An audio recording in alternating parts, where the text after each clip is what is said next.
Over the past week, the war between Russia and Ukraine has taken on a new visible shape, and it is not happening on a front line marked on a map.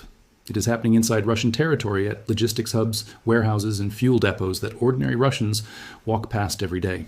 The target that has drawn the most attention is Wildberries, the country's largest online retailer, which has now been hit by Ukrainian drones twice in the span of about a week, first in the Moscow and Tambov regions, and then again in the south, in Krasnodar and Stavropol territory.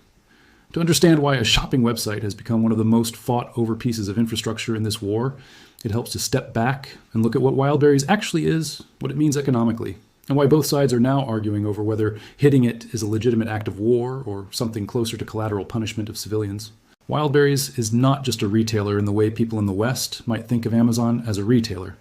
It has become one of the central nodes of the Russian domestic economy, a marketplace where small business owners, individual sellers, and larger firms all store and move goods. Independent Russian outlets have estimated that the financial damage from the first wave of strikes in Elektrostal outside Moscow and in Kotovsk in the Tambov region could run past 100 billion rubles, or somewhere in the neighborhood of $1.3 billion. The warehouse destroyed in Elektrostal alone reportedly covered more than 350,000 square meters, making it more than twice the size of a previous facility that had been hit near St. Petersburg. Reports out of Russia say firefighters brought in helicopters in an attempt to control the blaze and were unable to save the complex. A source close to the company told one outlet that the strikes affected somewhere between 10 and 15% of the company's total warehouse capacity nationwide, which sounds contained until you consider the raw scale of what 10 or 15% of a company that size actually represents. The human cost of these strikes has not been trivial either, and it would be dishonest to describe this purely as an economic story. Reporting from Reuters and other outlets indicates that the first wave of strikes killed several warehouse workers, with early figures citing 7 to 8 fatalities and dozens more injured, some seriously. Regional governors reported additional injuries in the double digits. In the second wave of strikes this week, in Krasnodar and the town of Novinomysk, Wildberries founder Tatiana Kim said that around 15 people were hurt, most of them in Krasnodar, with the rest in Novinomysk. Local authorities said a woman injured in that attack later died in the hospital. So, while some commentary online has framed this as a bloodless economic strike against a faceless corporate target, the reality on the ground includes night shift workers who had no say in where they were employed and no ability to evacuate before the drones arrived. Why Wildberries specifically?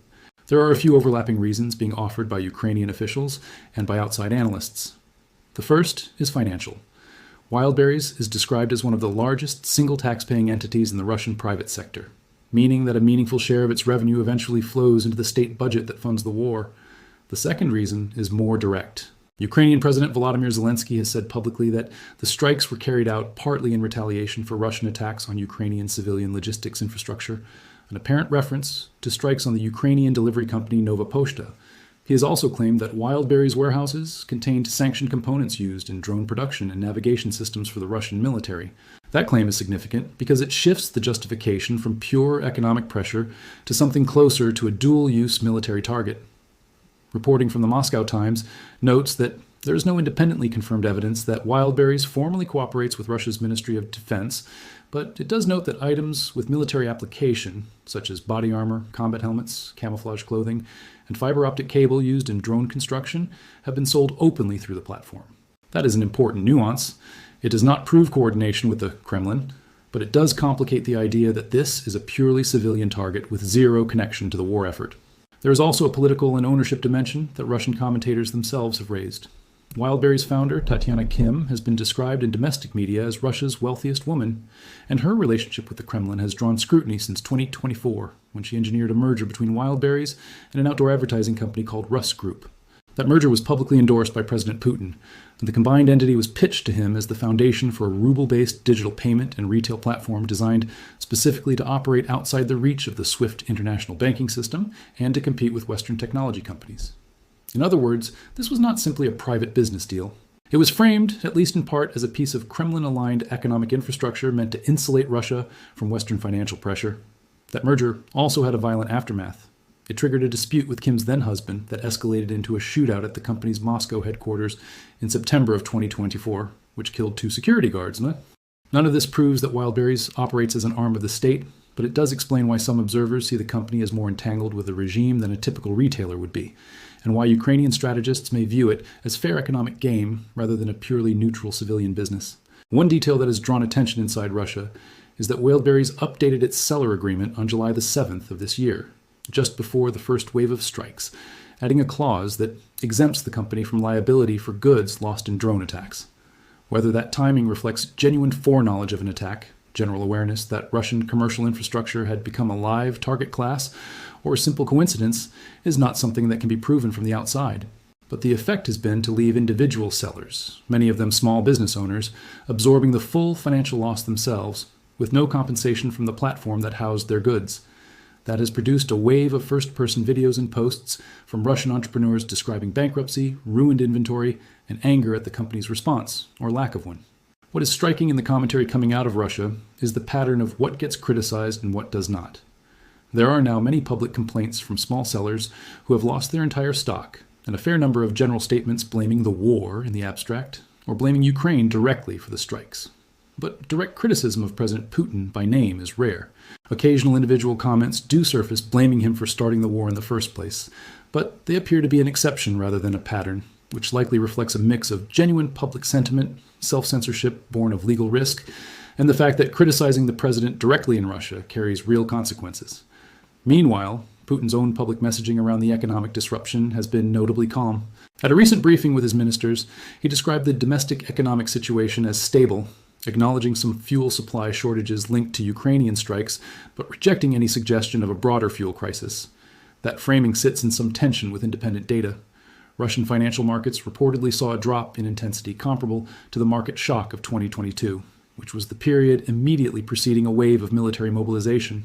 Whether that historical parallel repeats itself is speculative, but the comparison is being drawn by serious financial observers, not just war commentators, and it is worth taking seriously as a signal of underlying strain, even if the public rhetoric from the Kremlin remains upbeat. The Wildberries strikes are only one strand of a much larger and sustained Ukrainian campaign against Russian logistics, energy, and shipping infrastructure. Ukraine has continued a steady drone and long-range strike campaign against Black Sea shipping, and one tally referenced in recent reporting claims that since early July, close to 200 vessels, including tugboats, tankers, and cargo ships, have been damaged in some form, with a smaller number destroyed outright. Crimea has also seen a consistent rhythm of nighttime strikes against electrical substations, particularly around Yalta and other occupied areas, contributing to blackouts and repair backlogs that Russian occupation authorities have struggled to keep pace with, partly because supply chains into occupied Crimea are already strained. Beyond Crimea, strikes have hit oil depots, a missile component factory in the Tambov region, and a defense plant alongside an oil terminal near St. Petersburg. Taken together, this looks less like a handful of headline-grabbing strikes and more like a sustained campaign aimed at Russia's ability to fuel, supply, and finance its own war effort, executed with drones capable of reaching deep into Russian territory that was previously considered safely out of range. This raises an uncomfortable question that deserves honest treatment rather than a simple cheer or condemnation. Where is the line between hitting an adversary's war economy and harming civilians who have no meaningful control over their government's decisions? There is a meaningful distinction between striking a warehouse at night, when casualties, while real and tragic, are largely limited to on-duty staff, and striking a location where the specific intent or foreseeable effect is to kill civilians gathered in a queue, such as reports of a strike on a fuel station in the Belgorod region where people were lined up to buy gasoline. International humanitarian law draws a sharp distinction between targeting military and dual-use infrastructure, where civilian harm is a foreseeable but not primary consequence, and directly targeting locations because civilians are gathered there. Striking infrastructure that supports a war economy is broadly defensible under the laws of armed conflict, when done with reasonable efforts to minimize civilian casualties. Deliberately timing a strike to catch a queue of civilians is a different category of action, and one that even sympathetic observers of Ukraine's campaign have publicly criticized, arguing that such strikes undermine the moral clarity of Ukraine's broader case that Russia, not Ukraine, is the party targeting civilians as a matter of course. This is not a fringe argument. It shows up even among commentators who are otherwise strongly supportive of Ukraine's right to strike deep into Russian territory. And it reflects a broader debate about how a country defending itself against an aggressor maintains the moral high ground while fighting an asymmetric war using tools like small first-person view drones that are precise enough to avoid civilian queues if the operators choose to wait. Meanwhile, on the mobilization front, there are signs that Russia is quietly preparing for another wave of manpower expansion. Recruitment advertising inside Russia has intensified, offering contract soldiers lump sum payments in the range of 3 million rubles, or roughly 36,000 euros plus ongoing salary, explicitly framed around the argument that men will eventually be mobilized anyway, so signing a paid contract now is the more rational choice. Ukrainian military officials have separately reported that Russian recruitment offices have issued hundreds of thousands of mobilization notices, with some individuals already restricted from leaving the country, and there is discussion of a further formal conscription wave later this year. Russian generals have also acknowledged manpower shortfalls in emerging areas like drone operations, with one report indicating that a stated goal of recruiting around 79,000 soldiers into drone units for this year produced only a small fraction of that number, roughly 8,000. If accurate, that gap suggests Russia's military is struggling to staff even its most modern and cost-effective units, let alone its conventional infantry formations, which strengthens the case that some further mobilization step is likely, even if the Kremlin continues to publicly avoid the word. On the Ukrainian side, there has been a significant and consequential shakeup in military leadership that deserves an accurate accounting, because early reporting and rumor got some of the details wrong. Ukraine's popular technology-focused defense minister, Mikhailo Fedorov, who had been widely credited with accelerating drone production and pushing more agile battlefield technology, was dismissed in a government reshuffle in mid-July. That dismissal triggered nearly a week of public protests in Kyiv, reflecting genuine public affection for Fedorov's reform agenda and concern that his removal might slow badly needed modernization. Fedorov's departure exposed a long, simmering rift with the country's most senior military commander, General Oleksandr Syrsky, a battle-hardened, Soviet-trained officer credited with major wartime achievements, including the defense of Kyiv in the war's opening weeks, the Kharkiv counteroffensive, and the cross-border operation into Russia's Kursk region. Under sustained public pressure, President Zelensky ultimately dismissed Syrsky as well, replacing him with Major General Mikhailo Drapati, a 43-year-old officer associated with a more technology-forward approach to warfare, including helping develop what has been described as a drone-saturated kill zone concept along parts of the front line. Zelensky publicly thanked Syrsky for his service and credited him with key wartime accomplishments even while removing him, and he has directed Drapati and other senior commanders to present an updated defense strategy addressing corps-level reform, faster weapons and drone deliveries, stronger air defense, and a clearer mobilization plan going forward. Notably, despite the change in leadership, protesters in Kyiv have continued to call for Fedorov's reinstatement, suggesting that the public's underlying frustration was less about any single commander and more about the broader pace and direction of Ukraine's military reform effort. It's also worth pausing on the propaganda dimension of this story, because the way each side's domestic media handles bad news is itself revealing. Reporting has indicated that Russian state television largely avoided showing footage of the scale of the Wildberries fires, choosing to downplay or omit the visuals, rather than confront the public with the size of the damage. That is a familiar pattern in Russian wartime media management, where the strategy is less about denying that something happened and more about controlling how large it appears in the public imagination. A fire that burns for hours and consumes a warehouse the size of dozens of football fields is much harder to spin as minor if the footage circulates widely. So the state's preferred approach appears to be limiting exposure rather than issuing an outright denial. Independent Russian outlets operating outside the country and ordinary citizens posting on social media have effectively become the primary source of visual documentation, which tells you something about where the more reliable reporting on domestic Russian conditions is actually coming from during this war. There is also an interesting split emerging in how pro-Kremlin commentators are choosing to frame the Wildberries losses. Rather than simply mourning the destruction, some figures appearing on Russian state television have argued that the disruption might ultimately be healthy for the economy, on the theory that Wildberries had become an overly dominant monopoly, and that its troubles will free up resources and labor for other sectors, implicitly including the defense industry and the military itself. That is a notable rhetorical move. It reframes a costly, embarrassing set of losses as a kind of national opportunity, and it does so in a way that conveniently aligns with the state's ongoing effort to funnel labor and capital toward war production. Whether ordinary Russians find that argument persuasive is a separate question, but the fact that it is being made at all on state media suggests officials are worried enough about public reaction to feel the need for an explicit reframing narrative, rather than simply letting the story fade from view on its own. The financial angle deserves a bit more unpacking as well. Independent Russian financial journalists have offered a range of damage estimates as more warehouses have been hit, with figures cited anywhere from roughly 36 billion rubles for the cost of restoring some of the damaged facilities, up toward the higher combined estimate of 100 billion rubles, once losses to individual sellers and disrupted commerce are factored in. Those numbers matter less as precise accounting, and more as an indicator of scale. Even taking the most conservative published estimate, this is damage measured in the hundreds of millions of dollars from a single week of strikes against one company. And that is before accounting for the parallel damage to oil depots, shipping, and Crimean infrastructure happening in the same window. For a war economy that is already operating under sanctions, restricted access to certain imported components, and strained state finances, that kind of repeated, concentrated damage to domestic commercial capacity is not something that can be absorbed indefinitely without some visible economic consequence, whether that shows up as inflation, tax adjustments, reduced consumer availability of goods, or further strain on the ruble. It is also worth noting how this fits into the broader debate, both inside Ukraine and among its Western backers, over what kind of war Ukraine should be fighting given its manpower and equipment constraints relative to Russia.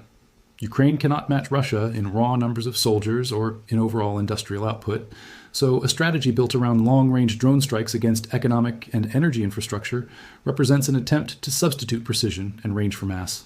It is, in effect, a bet that consistent, sustained pressure on Russia's ability to finance and supply its war will eventually matter more than incremental changes in frontline territory, particularly if that pressure contributes to internal political friction, forces uncomfortable choices about mobilization, and erodes the sense of normalcy that the Kremlin has worked hard to preserve for its domestic population since 2022. That is a strategic bet, not a certainty, and reasonable analysts disagree about how much economic pressure alone can shift the trajectory of a war that ultimately still depends on troops, ammunition, and terrain. But it does help explain the logic behind targeting something as seemingly mundane as an e-commerce warehouse network, rather than treating it as an eccentric or disproportionate choice of target. Put all of these threads together, and a picture emerges of a war that, more than 3 years in, is being fought as much through economic attrition, domestic political pressure, and manpower management as through territorial movement on a front line. Russia is absorbing real, mounting damage to its civilian-facing commercial economy, its refineries, and its shipping, while its leadership continues to publicly minimize the scale of the disruption, even as market signals and mobilization preparations suggest the strain is being taken seriously behind closed doors. Ukraine, for its part, is proving increasingly capable of reaching deep into Russian territory with long-range drones, but is simultaneously navigating its own internal political turbulence, replacing both its top civilian defense official and its top military commander within the same fortnight, an unusually turbulent moment of leadership transition to manage in the middle of an active war. Both sides are also facing versions of the same underlying question, whether their current military and industrial structures can sustain the demands of a prolonged conflict. And both are making visible adjustments, Russia through recruitment incentives and mobilization notices, Ukraine through a generational leadership change aimed at accelerating drone-centric reform. Whether either side's adjustments produce a decisive shift on the battlefield remains to be seen, but the frequency and scale of these developments over just the past week or two suggests that this war's next phase may be shaped as much by economic pressure and internal political will as by any single frontline battle.